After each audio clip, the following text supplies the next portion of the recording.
AD 1871 April 12 ജനിച്ച് 1924 ജാനുവരി 16 മരിച്ച മലയാള ഭാഷയുടെ സ്വന്തം അഭിമാനവും ഒരു മഹാകവിയും ആയിരുന്ന കുമാരനാശാൻ്റെ 152-ാം ജനന വാർഷിക ദിനത്തിലാണ് ഞാൻ ഇപ്പോൾ ഇവിടെ നിൽക്കുന്നത്.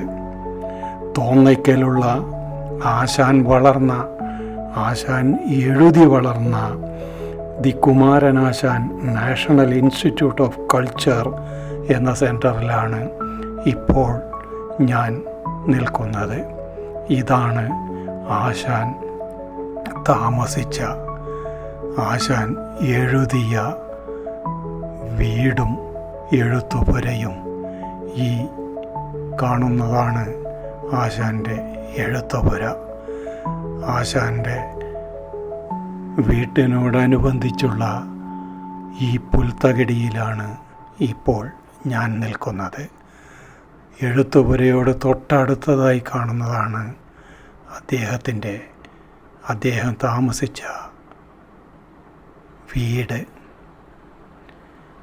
ശ്രീഭൂവിലസ്ഥിരമസംശയം ഇന്നു നിന്റെ ആഭൂതി എങ്ങുപോയി എന്ന കാൽപ്പനിക കവിത, വീണപൂവ് എന്ന കവിത പാടി മലയാളികളെ കരയിപ്പിച്ച മഹാകവി കുമാരനാശാൻ്റെ വീട്ടിലേക്കുള്ള പാതയാണ് ഈ കാണുന്നത്. ഈ പാതയിലൂടെ നടന്ന് പോകുമ്പോൾ വലതുവശത്തായി നിങ്ങൾക്കതാ അദ്ദേഹം ഉപയോഗിച്ച കിണർ കാണാം. ആ കിണറിൽ നിന്ന് വെള്ളമെടുത്താണ് കുമാരനാശാൻ ജീവിതം ചെലവിട്ടത്. അതാ നേരെ എഴുത്തുപുരയിലേക്കാണ് ഞാൻ കടന്നു ചെന്നത്. പുരയിൽ പ്രവേശനമില്ല, അതുകൊണ്ട് ദൂരെ നിന്ന് മാത്രമേ എനിക്ക് അത് വീക്ഷിക്കുവാൻ സാധിക്കുകയുള്ളൂ. അദ്ദേഹം എഴുതിയിരുന്ന ഒരു കസേര എവിടെയുണ്ട്. ഒരു നിലവിളക്ക് കത്തിച്ച് വെച്ച, ഏതു സമയത്തും കത്തുന്ന ഒരു നിലവിളക്കും, അദ്ദേഹത്തിൻ്റെ ഒരു പൂർണ്ണകായ ഫോട്ടോയും അവിടെ അതിനകത്ത് നിങ്ങൾക്ക് കാണാൻ കഴിയും. അതാണ് വീട്.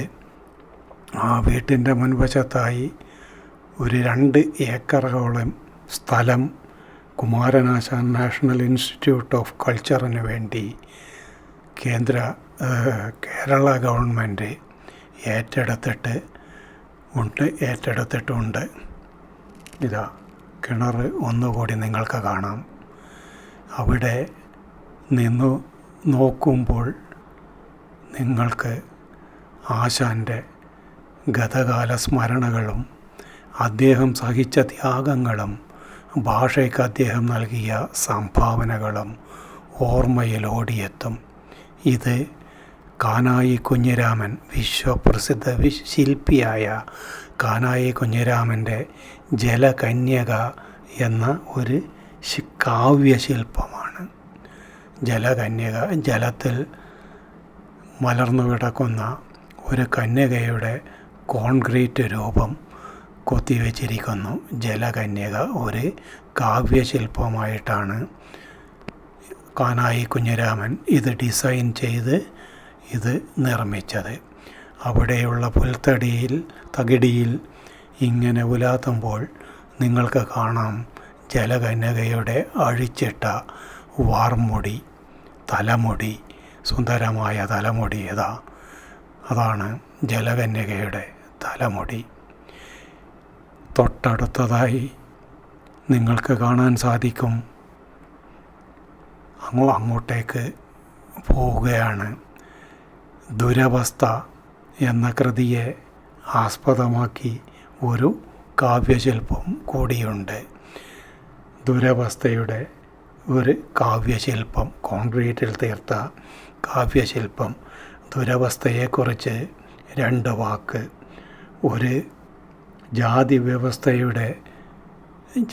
വ്യവസ്ഥയ്ക്ക് എഗെയിൻസ്റ്റായി അതിന് മറുപടിയായി സാവിത്രി അന്തർജനം എന്ന അന്തർജന സ്ത്രീയും ചാത്തനെന്ന പുലയവാവും തമ്മിലുള്ള പ്രണയത്തെ ചിത്രീകരിക്കുന്ന ഒരു കാവ്യമാണ് ദുരവസ്ഥ. മലബാർ 921 നടന്ന മലബാർ മാപ്പിള ലഹളയുടെ ആഭിമുഖ്യത്തിൽ എഴുതപ്പെട്ട ഈ കൃതി വിശ്വപ്രസിദ്ധമായ ഒരു കൃതിയാണ്. ജലകന്യകയുടെ അടുത്തുനിന്ന് മാറുവാൻ തോന്നാത്തതുകൊണ്ട് വീണ്ടും വീണ്ടും അവിടെ നിന്ന് ചുറ്റി നടന്ന് ജലകന്യകയെയും കുമാരനാശാനെയും കായനായി കുഞ്ഞിരാമൻ എന്ന വിശ്വശില്പിയെയും ഇങ്ങനെ ആദരിച്ചുകൊണ്ട് ഞാൻ നിന്നുപോയതറിഞ്ഞില്ല. ദുരവസ്ഥയിലേക്ക് ഇനിയും കുറച്ച് ദൂരം കൂടിയുണ്ട് പോകുവാൻ. ജലകന്യകയുടെ ഓരോ ഭാഗത്തു നിന്നും ഓരോ ചിത്രങ്ങളും വീഡിയോയും എടുത്തുകൊണ്ടേയിരുന്നു. പിറകെ വരുന്നതായിരുന്നു ഫോട്ടോഗ്രാഫർ അല്ലെങ്കിൽ വീഡിയോഗ്രാഫർ. തൊട്ട് അടുത്തായി നിങ്ങൾക്ക് കാണാം ജലകന്യകയുടെ കാലും കൈയും അംഗവർണ്ണങ്ങളും ഒക്കെ വിസ്തരിച്ചുകൊണ്ട് അവിടെ അങ്ങനെ നിൽക്കുകയാണ് ഡോക്ടർ പ്രഭാകരൻ പയ്യാടകൻ എന്ന ഞാൻ.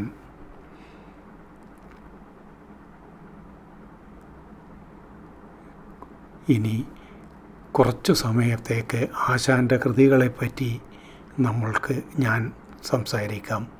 വീണപൂവ് എന്ന വിശ്വപ്രസിദ്ധമായ കൃതി ശ്രീനാരായണ ഗുരുവിൻ്റെ രോഗത്തിൽ വിഷൂചിക പിടിച്ച് കിടന്ന കിടപ്പ് കണ്ടിട്ട് മനസ്സ് നൊന്ത് എഴുതിയ ഒരു കൃതിയാണ് വീണപൂവ്.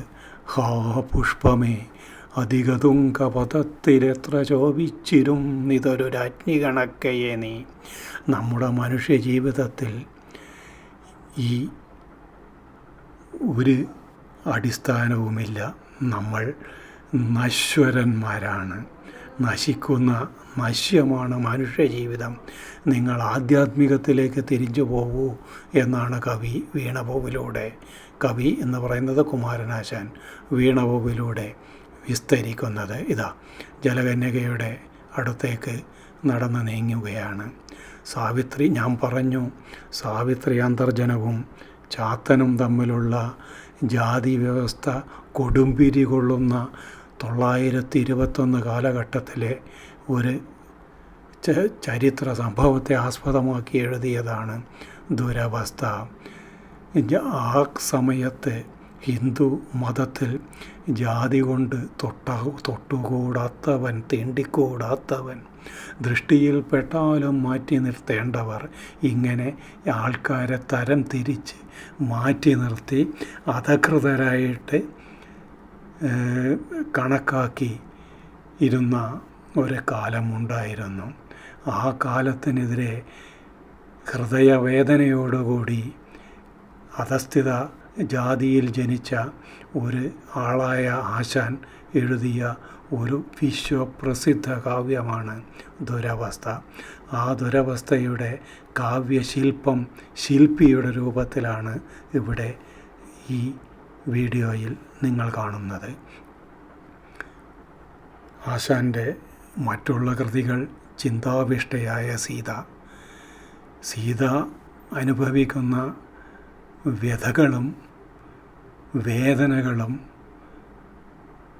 ഒരു സ്ത്രീ അനുഭവിക്കുന്ന വ്യഥയും വേദനയും കൂടിയായിട്ടാണ് അദ്ദേഹം കുമാരനാശാൻ ചിന്താവിഷ്ടയായ സീതയെ ചിത്രീകരിച്ചിരിക്കുന്നത്. ഒരു കാര്യം പ്രത്യേകം നിങ്ങൾ ശ്രദ്ധിക്കണം. ചിന്താവിഷ്ട